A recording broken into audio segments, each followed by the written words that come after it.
Manoj comics कातिल रूह, ये कवर चित्र है दोस्तों।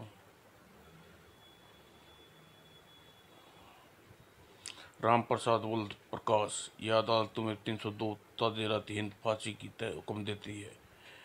You be held till death. Oh no, चलो मुझे फांसी होगी। राम प्रसाद जेल की कोठरी में ले जाएगा। मुझे इस अंधेरी कोठरी में क्यों लाए हो? फांसी की सजा पाए कैदी को इसी काल कोठरी में रखा जाता है। इसे डेथ रो कहते हैं। अब मुझे शेष दिन बचे ही कोठरी में गुजारने होंगे। तभी बैठे बैठे कुछ देर में, ओह ये कौन है? अरे यह तो मेरी तरह है। क्या टाइम हुआ भाई? शाम के 8 बजे हैं। मगर मुझे तो संतरी ने बताया था कि यह कोठरी में और कैदी हैं। संतरी की बात छोड़ो भाई, बताओ, आओ मेरे पास बैठो और कुछ अपने बारे में बताओ। अब बताने को क्या बचा है? फिर तुम भी तुम सुनना ही चाहते हो तो सुनो। श्यामपुर के गांव में अपने छोटे परिवार के साथ रहता था। तुम्हारी परीक्षा का नतीजा कब निकलेगा राम? राम, सप्ताह के बाद पिताजी। 1 सप्ताह? ओह राम भैया फर्स्ट आएंगे। मेरे पिताजी अपने काम के सिलसिले में अक्सर शहर जाना था। एक रात आज बदले लौटते वक्त बड़ी देर हो गई। तभी अरे यह कौन है और चीख रही है? देखना चाहिए क्या मामला है। छोड़ दो छोड़ दो। अरे बेचारी बड़ी मुसीबत में है। ओह ए छोड़ दे लड़की को। ओह राम प्रकाश, तुम यहाँ कैसे आ गए? ओह तुम चौधरी के बेटे राकेश हो? हाँ, और इसे हत्या करने को देख लिया। क्या यह मर गई? हाँ, और अब तुम्हें भी जिंदा नहीं छोड़ूंगा। नहीं राकेश बाबू, मुझे मत मारो, अभी मैं मरना नहीं चाहता। अच्छा ठीक है, छोड़ रहा हूँ, लेकिन यह घटना किसी को बताई तो? मैं किसी को नहीं बताऊंगा। अब जाओ। अभी नहीं, लाश दफन करवाने की मेरी मदद करनी होगी। और जगह बराबर कर दो चुटकी। अब अब तुम जा सकते हो, लेकिन याद रखो, मेरा राज खुला तो अच्छा नहीं होगा, नहीं खुलेगा। और पिताजी जब घर पहुंचे तो उसकी हालत खराब थी। अरे क्या हुआ आपको? सुबह जल्दी ही पानी ला। और माँ, क्या हुआ पिताजी को? पिताजी, यह क्या हो गया आपको? पिताजी पानी। और पिताजी, हमें कोई बात नहीं छुपाते थे। पानी पीने के बाद उनने हमें सारी घटना सुना दी। हाय राम, तुमने क्या किया? चौधरी के बेटे ने मजबूर कर दिया था। मगर यह तो घोर पाप है। पाप तो चौधरी के बेटे राकेश ने किया है माँ। हमारी भलाई इसी में है कि घटना को भूल जाएं। ठीक कहते हो भैया। और हमने वह घटना भूलने का फैसला कर लिया। 1 सप्ताह बाद मैं अपनी परीक्षा का नतीजा जानने शहर चला गया और गांव में। माँ, मैं मदन के यहाँ जा रहा हूँ, शाम तक लौटूंगा। अच्छा बेटा सूरज। और सूरज अभी वह घर से निकला था। ओह अंधा है क्या? संभल, मुंह संभाल कर बात करो राकेश, गलती तुम्हारी थी। गला दबा दूंगा तेरा। मेरा गला किसी लड़की की तरह कमज़ोर नहीं जो तुझे मारकर मेरे मेरे पिता के हाथों दफन करवा दिया। क्या कहा तूने? वही जो तूने सुना। मैं चाहूँ तो तुझे फांसी के फंदे पर पहुंचा सकता हूँ। और उस बुढ़े ने अपने घर वालों को मेरा राज बता दिया। उसका कुछ न कुछ प्रबंध करना होगा। और सूरज अपनी साइकिल उठाई और आगे बढ़ गया। उसी रात सूरज वापस घर लौट रहा था। मां इंतजार कर रही होगी। तभी ओह ओह ठाक आया। चार ठाक। ओह, क्या मर गया? नहीं छोटे मालिक, सिर बेहोश हुआ है। उठाओ और इसके शरीर को, साइकिल दोनों को रेल की पटरी पर बांध दो। और उन दोनों ने लोगों ने पता नहीं चलेगा कि गांव का लड़का झाड़ियों में छुपा हुआ यह नाटक देख रहा था। और की सूरज की उसकी साइकिल उन्हें गांव के निकट से गुजरने वाली लाइन पर ले जाकर डाल दिया। और ठटाक आ और हा, मुझे धमका रहा था। चलो अब उसके बाप से निपटते हैं। कुछ देर बाद कोई घर पर बाहर नहीं निकल पाएगा। कुंडी बाहर से बंद कर दो और घर घर के पेट्रोल छिड़क दो। और चढ़ाक आ अगले दिन जब मैं गांव पहुंचा, यह क्या सब यह सब कैसे हुआ? मुझे कुछ नहीं पता भैया। अचानक आग लग गई। अचानक यह आग लगी नहीं, पहले मेरे भाई सूरज को रेल की से कटकर मरा, फिर घर में आग। जरूर किसी की साजिश लगती है। और राम भैया, उसी से अब मुझे साजिश का पता चला। सच सच बता रहा तू? हाँ, मैंने अपनी आंखों से देखा, सूरज की हत्या करते देखा था। और फिर उन लोगों ने तुम्हारे घर में आग लगा दी। असलियत जानने के बाद मेरा खून का इंतजाम में खोल उठा और मैं बिना सोचे समझे चौधरी की हवेली पर एक लाठी लिए चल पड़ा। राकेश, मेरे मेरे परिवार के हत्यारे, बाहर निकल कमीने, तेरा खून पी जाऊंगा। और सारे शोर सुनकर चौधरी के लठे तो बाहर निकल आए। यह क्या बदतमीजी है राम प्रकाश, क्या पागल हो गए हो? पागल मैं नहीं, तेरा बेटा हुआ चौधरी पूरे परिवार को समाप्त कर दिया है। बाहर निकालो उसे, मैं बदला लूंगा। चौधरी अपने चौधरी भी अपने बेटे की तरह कमीना था। तू भला उससे से हमदर्दी मुझसे क्या हमदर्दी होती? मैं मारो साले की टांगे तोड़ दो। और फिर मुझ पर पीछे से वार हुआ और चौधरी के लट्ठे तो ने मुझ पर टूट फूटे बेदर्दी से, और मैं बेहोश हो गया और उठा कर हवेली से बाहर दूर फेंकाऊं। और मुझे होश आया तो रात हो चुकी थी। मेरे मेरे भीतर प्रतिशोध की ज्वाला भड़क रही थी। मैं एक कुल्हाड़ी लेकर मैं हवेली में पहुंचा और खचाक और चौधरी को भी मैंने परलोक भेज दिया। प्रकाश आ और चौधरी की चीख सुनकर मुझे पकड़कर पुलिस के हवाले कर दिया और मुझे 2 हत्याओं के अपराध में मुकदमा चला और फांसी की सज़ा सुना दी गई। बस यही है मेरी कहानी। मुझे मुझे तुमसे हमदर्दी है दोस्त। मैं समझता हूँ कि तुमने उन पापियों को मारकर कोई अपराध नहीं किया।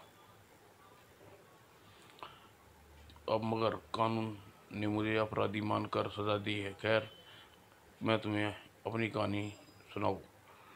आज नहीं, मैं फिर कभी सुनाऊँगा। और अभी बाहर से कोई ये चलने की आवाज़ थी। संतरी आ रहा है। मैं उसे मत बताना कि तुमने मुझसे कोई बात की थी। और खाना खा ले। और यह तो एक थाली का खाना उसके लिए खाना क्यों नहीं लाया? और क्या तुम खाना नहीं खाओगे? नहीं, मुझे भूख नहीं लगती, इसीलिए संतरी मेरे लिए खाना नहीं लाता। जब मरना है तो भूखे क्यों मरूं?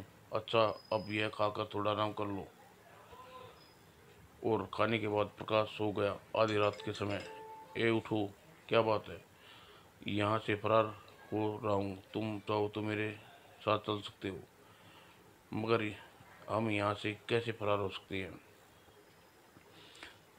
यह तुम मुझ पर छोड़ दो, लेकिन यहाँ से बाहर निकल कर तुम मेरा एक काम करना होगा। हाँ बोलो, मुझे मंजूर है। हाँ, मुझे मंजूर है। तो फिर उठो, दरवाज़ा खोलता हूँ। मगर यह इतना बड़ा ताला भला कैसे खोल सकता है? और वह ताला भी बाहर से लगा हुआ है।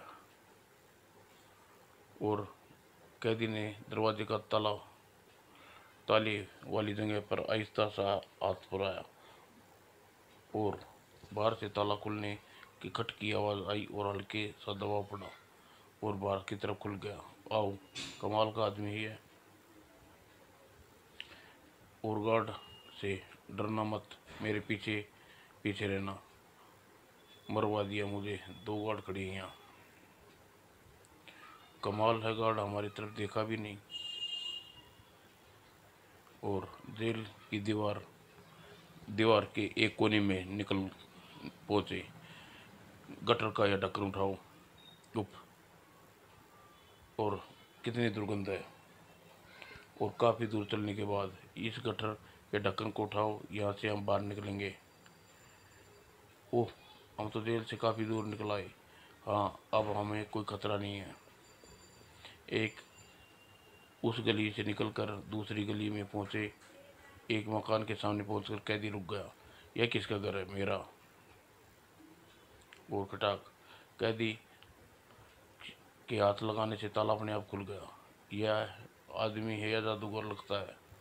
और यह मगर यह तुम्हारा घर है। पुलिस हमारी तलाश में यहाँ जरूर आएगी। पुलिस यहाँ नहीं आ सकती। तुम कैदी राम प्रकाश को लेकर कमरे में आया। यहाँ तो बहुत गंदगी है। मकान बहुत दिनों से बंद था। बिस्तर साफ कर लो और सो जाओ। रात को हमें यहीं गुजारनी है। मैं दूसरे कमरे में सोऊंगा। और राम प्रकाश वहीं छोड़कर बाहर चला गया। और यह आदमी कोई ऐसी अजीब बात है, मैं समझ नहीं पा रहा। इसकी सारी हरकत विचित्र है। अगर पता नहीं क्यों कुछ पूछने का भी साहस नहीं कर पा रहा हूँ।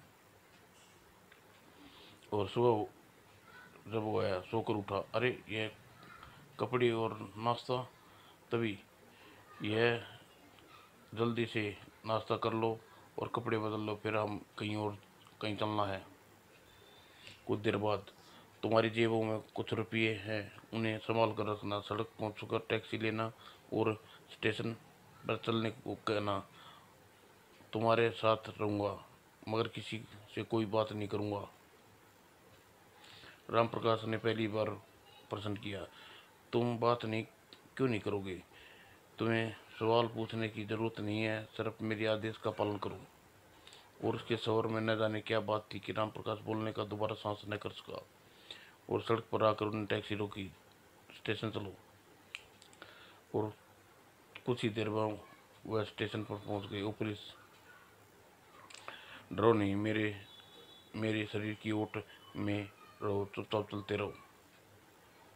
और वे स्टेशन में प्रवेश कर गए। पुलिस वाले उसकी ओर ध्यान भी नहीं दिया। यह क्या चमत्कार है। और फिर आओ, इसी ट्रेन में यात्रा करनी है। पता नहीं कहाँ ले जा रहा है मुझे। और कुछ देर में ट्रेन रवाना हो गई। और फिर राम प्रकाश की आंखों में, राम प्रकाश, अब क्या तुम्हें बता है तुम्हें क्या करना है? राम प्रकाश के मस्तिष्क में धुंध छा गई। और ट्रेन का एक स्टेशन पर रुकी। राम प्रकाश उठकर खड़ा हुआ और कैदी के कंपार्टमेंट में नहीं था। राम प्रकाश को चिंता भी नहीं थी क्योंकि वह जानता था कि अब उसे क्या करना है। स्टेशन से बाहर आकर वह टैक्सी लेकर इमारत के सामने पहुंचा। यही रहता है वह। और इमारत के फ्लैट भीतर पहुंचकर उसने एक फ्लैट में दरवाजा कल बल बजाई। यस, मैं आपके लिए किसी का संदेश लेकर आया हूँ मिस्टर नरेंद्र। मुझे रूप सिंह ने तुम्हारे पास भेजा है। रूप सिंह ने? क्या कह रहे हो? मैं ठीक कह रहा हूँ नरेंद्र, बकवास कर रहे हो तुम। रूप सिंह को मर चुका है, उसे फांसी दे दी गई थी। तभी हा हा हा हा।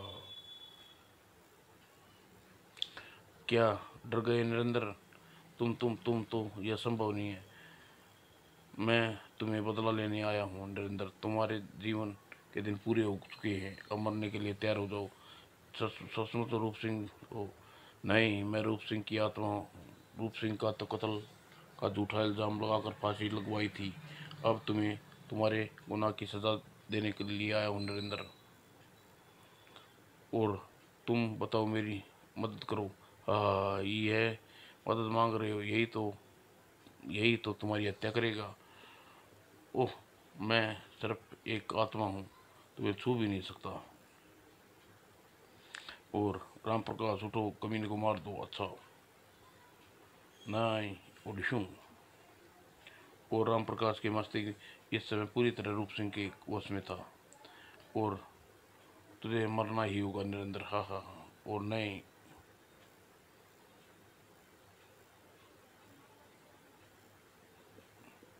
उठो और वह मार डालो उसे, पकड़ो। और राम प्रकाश तुरंत उठा और छलाक। हाँ हाँ, मारो मारो, तड़ाक तड़ाक। चाकू, राम प्रकाश चाकू उठाओ और मार डालूंगा। आ, तड़ाक। ई, आह, खच खच खच। उप, मेरा बदला पूरा हो गया, धन्यवाद राम प्रकाश। और राम प्रकाश का सम्मान टूटा। ओह, यह मैंने क्या कर डाला। तूने एक हत्या करवा दी, अब क्या होगा। कुछ नहीं होगा। इस पापी को मारने से अपराध तुम्हारे सिर पर नहीं आएगा। मैं तुम्हें बताता हूँ कि मैंने उसकी हत्या क्यों की। मैं कभी कभी मैं इस व्यक्ति का ड्राइवर हुआ करता था। एक रात, कहाँ तलू साहब घर कोठी पर पहुँचने पर तुम तभी यहीं रुकना। मैं रूप सिंह जी। और सीधा अपनी पत्नी के कमरे में पहुंचा। आज मुझे हमेशा के लिए मुक्ति मिल जाएगी। और किसी कदर गर्मी है। ओह, अरे, यह तो मेम साहब की चीख है। मेम साहब, मेम साहब। ओह, ये क्या हो गया मेम साहब। और तभी, हिल्ला मत रूप सिंह, वरना गोली मार दूंगा। साहब, यह क्या। चुप रहा कमीना, तूने मेरी पत्नी को चाकू से खून कर डाला। नहीं साहब, सही, यह मैंने नहीं किया। ओह, आइए पुलिस इंस्पेक्टर साहब, मैंने अपने फ़ोन करके बुलाया है, पकड़ लीजिए। यह रहा मेरी पत्नी का हत्यारा। और जब नरेंद्र के प्लान का एहसास हुआ तो अपनी पत्नी के खून करके बड़ी चालाकी से मुझे फंसा दिया। पुलिस को बुलाकर मुझे पकड़वा दिया, बिना बिना सोचे। जो मैंने मेम साहब के पेट में चाकू बाहर निकाल लिया था, उसमें मेरी उंगलियों के निशान पड़ गए थे। अदालत में नरेंद्र ने बयान दिया, यह सरासर यह कमीना मेरे घर में चोरी करने के इरादे से घुसा और मेरी पत्नी द्वारा पकड़े जाने पर इसने उसकी हत्या कर डाली। मेरे पास इसकी गुनाहों का सबूत नहीं है, बेगुनाह का सबूत नहीं था। अदालत ने मुझे फांसी की सज़ा सुनवाई और मुझे फांसी लगाकर मार डाला। फांसी से पहले मुझे मेरी काल कोठरी में रखा गया था और मेरी तुमसे मुलाकात हुई। मेरा शरीर मर गया, लेकिन मेरी आत्मा बेचैन थी और नरेंद्र से बदला लेना चाहता था। और तुम उसी काट कोठरी में, तुम्हारी ये मदद से काम करने का फैसला लिया और अपना बदला ले लिया। तुम आत्मा हो, यानी तुम भूत हो। तुमने मुझे अपना मोहरा बनाया, यह अपराध करवाया। तुम अगर तुम्हें अपराध की कोई सज़ा नहीं मिलेगी, बल्कि मैं तो तुम्हें इनाम दिलवाने वाला हूँ, ज़िंदगी का इनाम। और जब दोबारा चेतना आई तो वह, अरे यह क्या, मैं तो वापस जेल में आ गया। अचानक ही राम प्रकाश को ऐसा लगा जैसे उसका मस्तिष्क अंधेरे में डूब गया हो। और फिर लपक कर कंबल उठाया, यहाँ तो कोई नहीं है। तभी, ले चाय पी ले। ओ संतरी, एक सवाल का जवाब देते जाओ। पहले यह बताओ कि दूसरा कैदी कहाँ गया। कौन दूसरा कैदी। इस कोठरी में तुम अकेले हो। मैं रूप सिंह की बात कर रहा हूँ। हाँ, रूप सिंह तुमसे पहले कोठरी में रहा था। 15 दिन पहले फांसी हो गई क्या। जरूर। यह क्या चक्कर है। मैं कुछ जो कुछ देखा, महसूस किया, सपना तो नहीं था। अगर मैं जेल की कोठरी में हूँ तो वह सपना कैसे कहा जाएगा। क्या रूप सिंह की आत्मा ससुर मेरी मुलाकात हुई थी। दूसरे दिन राम प्रकाश डेथ रो अपराधी कोठरी के निकलकर सामान्य जेल में ले जाया गया और उसका वकील उसे आश्चर्यजनक समाचार लेकर आया। मुबारक हो राम प्रसाद, राष्ट्रपति महोदय ने तुम्हारी मौत की सजा माफ कर दी, अब तुम्हें फांसी नहीं दी जाएगी। और यह खुशखबरी तुम रूप सिंह को भूल गया। और खुद वकील से कुछ देर बात करने के बाद मैं अखबार लेकर देखा। मनोज टाइम्स, मशहूर बिजनेस मंत्री को अपने फ्लैट में मृत पाए गए, किसी ने उसे चाकू से गोद कर मार डाला, हत्यारे की कोई पता नहीं, पुलिस। ओह, यह वह सपना नहीं था। तो रूप सिंह की आत्मा सचमुच मेरे यहाँ से निकाल कर ले गई थी और मेरी कहानी को भला कौन विश्वास करेगा। समाप्त दोस्तों।